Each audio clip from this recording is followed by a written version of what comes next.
Hello friends. मैं हूं अनुपम शर्मा और आज हम कर रहे हैं इंडियन जुडिशरी। तो पहला जो क्वेश्चन है, why do we need judiciary. देखिए, लोगों में झगड़े होते रहते हैं, दो इंडिविजुअल्स में हो सकते हैं, दो ग्रुप्स में हो सकते हैं, सिविल कोई झगड़ा हो सकता है, जैसे कि फैमिली डिस्प्यूट हो सकता है, बिजनेस डिस्प्यूट हो सकता है, और भी बहुत सारे। तो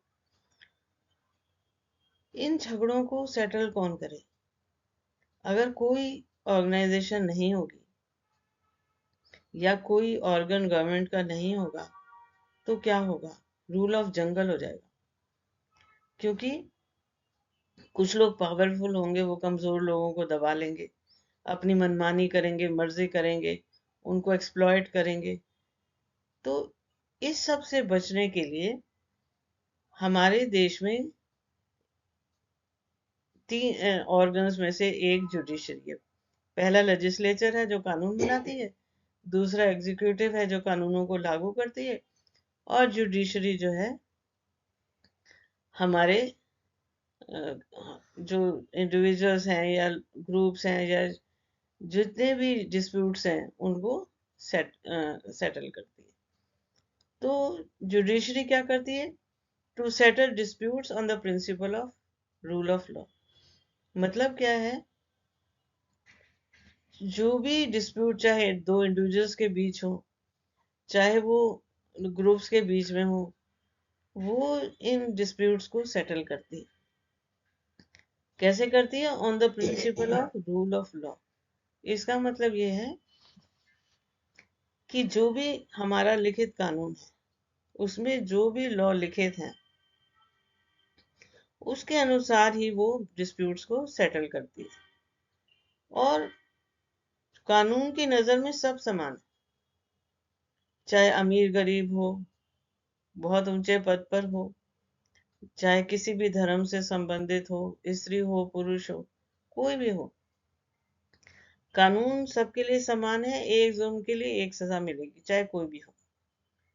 and safeguard supremacy of law, यानी जो लॉ है वो सबसे ऊपर है, कानून के ऊपर कोई नहीं है। यानी कोई भी, चाहे व्यक्ति हो चाहे इंस्टीट्यूशन हो, कोई भी कानून के ऊपर नहीं है। कानून की नजर में सब समान है। It safeguards rights of individuals. आपने फंडामेंटल राइट्स के बारे में सुना भी है छोटी क्लासों में भी, और मैंने एक वीडियो भी पीछे बनाया है। हमारे फंडामेंटल राइट्स होते हैं, उनको सिक्योर करती है। वर्क अगेंस्ट ग्रुप और इंडिविजुअल्स डिक्टेटरशिप, यानी कि अगर जुडिशरी ना हो तो कोई इंडिविजुअल भी डिक्टेटर बन सकता है, ग्रुप भी बन सकता है। तो उस डिक्टेटरशिप से प्रोटेक्ट करना। तो तीन काम हो गए: टू सेटल डिस्प्यूट्स, और किस प्रिंसिपल? रूल ऑफ लॉ, यानी लॉ के अनुसार, जो भी हमारा लिखित कानून है उसके अनुसार, और कानून ही सबसे ऊपर है। और जो लोग हैं उनके फंडामेंटल राइट्स को प्रोटेक्ट करना, और जो इंडिविजुअल या ग्रुप डिक्टेटरशिप हो जाए, होने की संभावना होती है अगर जुडिशरी ना हो तो उसको रोकना। Independence of judiciary. लेकिन ये सब अचीव करने के लिए जो जितने भी ये हमने अभी बातें करी हैं, वो कैसे इंडिपेंडेंट हो जुडिशरी को, यानी कोई इन्फ्लुएंस उनके काम को या उनके डिसीजंस को कोई इन्फ्लुएंस ना करे, उसके लिए क्या हो? जो दो और ऑर्गन्स है, लेजिस्लेचर और एग्जीक्यूटिव, ये बहुत पावरफुल है। वो जो है जुडिशरी को काम में, फंक्शनिंग में वो इंटरफेयर ना करें, काम करने से ना रोके, यानी उनको न्याय प्रक्रिया में दखल ना दे। और साथ ही ये जो ऑर्गन्स हैं, यानी लेजिस्लेचर और एग्जीक्यूटिव है, जो भी डिसीजंस जुडिशरी लेती है उसमें इंटरफेयर ना करे, ताकि judiciary without fear and favour काम करे, किसी को फेवर भी ना करे और बिना डरे काम करे। यानी किसी की इन्फ्लुएंस है ही नहीं, इंडिपेंडेंट है, तो वो बिना फेयर के काम करेगी और किसी को फेवर नहीं करना, चाहे वो कितने भी ऊंचे पद का व्यक्ति हो या कोई ऑर्गेनाइजेशन हो, विदाउट फियर एंड फेवर काम कर सके। लेकिन अब जुडिशरी की इंडिपेंडेंस को प्रोटेक्ट कैसे किया जा सकता है? हमने कह तो दिया कि इंडिपेंडेंट होनी चाहिए, मगर कैसे? तो पहला है अपॉइंटमेंट ऑफ जजेस। पहले क्या होता था कि अपॉइंटमेंट तो प्रेसिडेंट अब भी करते हैं, तब भी करते थे, तो चीफ जस्टिस की सलाह से करते थे। लेकिन बहुत डिस्कशंस के बाद फैसला हुआ कि जो चीफ जस्टिस ऑफ इंडिया है और सीनियर जजेस 4 सुप्रीम कोर्ट के और काउंसिल ऑफ मिनिस्टर्स, ये मिलके जजेस की अपॉइंटमेंट करेंगे। कौन कौन से में लिए? CGI and chief justice of India, और 4 जो है सुप्रीम कोर्ट के जजेस, और साथ में council of ministers well versed in law. ये जो हैं जजेस, ये इनके पास लॉ की डिग्री तो होनी ही चाहिए, इनको अपने काम का एक्सपीरियंस होना चाहिए, अच्छी खासी एक्सपीरियंस होना चाहिए। फिर फिक्स टेन्योर है, यानी कि ये रिटायरमेंट तक काम करेंगे, इनको कोई रिमूव ये नहीं कि कर नहीं सकता है, लेकिन रिमूव करना डिफिकल्ट होता।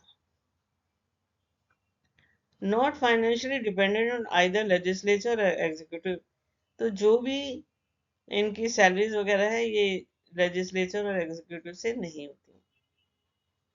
Can penalise those guilty of contempt of court. ये सबसे इंपॉर्टेंट है, जो भी ये ऑर्डर पास करें या जो भी इनके डिसीजंस को ना माने, उस पर कंटेम्प्ट ऑफ कोर्ट लगता है, यानी कि कोर्ट की अवमानना होती है। तो उसमें फिर उस व्यक्ति को या इंस्टीट्यूशन को जो भी हो, उसको पनिशमेंट होती। लेकिन अब इन सब के पीछे ये नहीं है कि जो जुडिशरी है वो किसी को अकाउंटेबल नहीं है, वो आर्बिट्रेरी होगी, कुछ भी करे, मनमानी करे, ऐसा नहीं है। Judiciary is accountable to constitution. हमारे संविधान में जो भी लिखित कानून है उनके अनुसार ही फैसले करती। And democratic tradition, people of the country, सबको अकाउंटेबल है।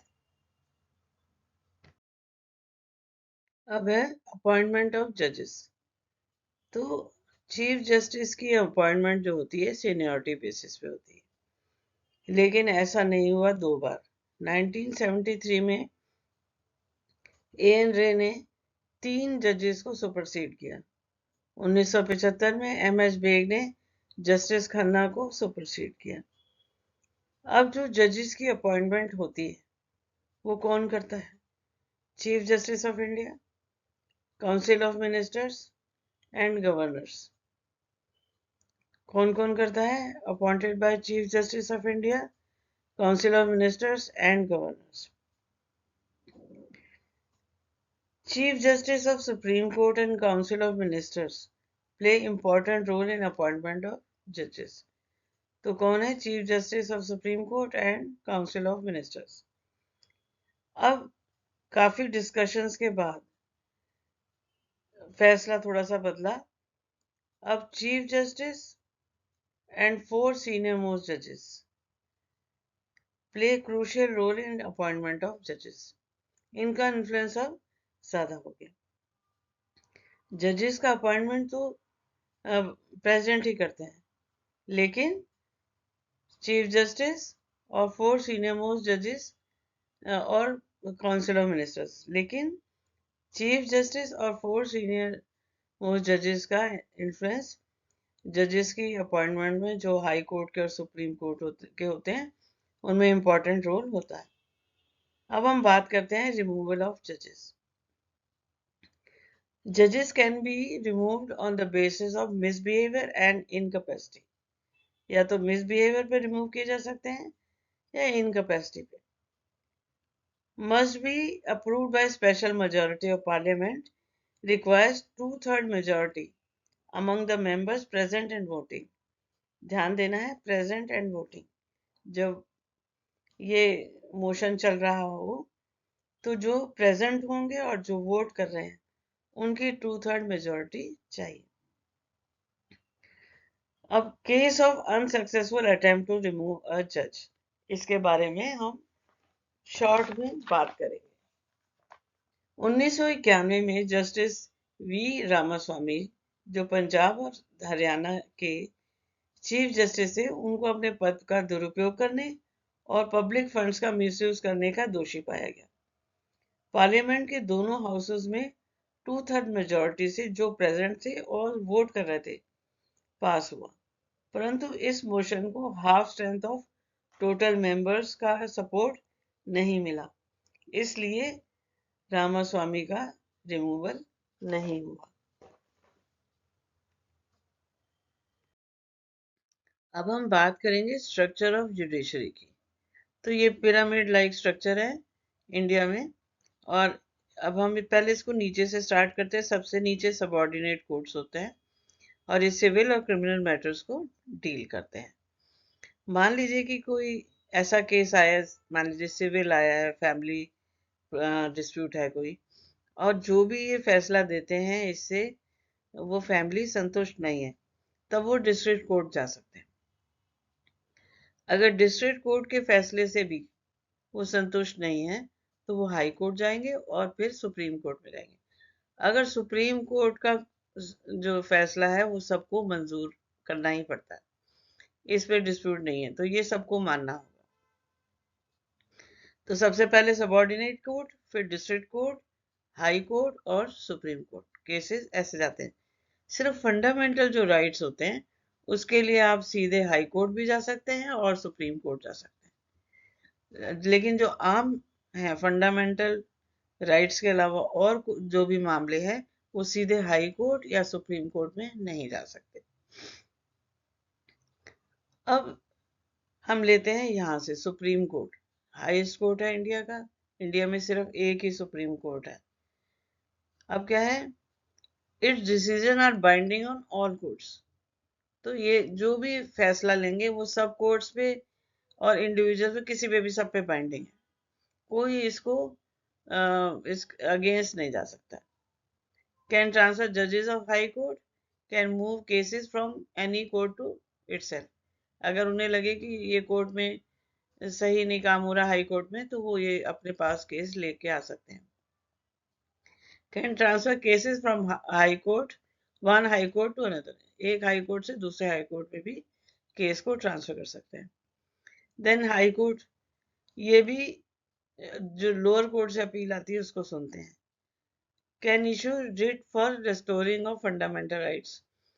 तो ये फंडामेंटल राइट्स के लिए अगर कोई क्लेम आता है उस पर रिट भी जारी कर सकते हैं।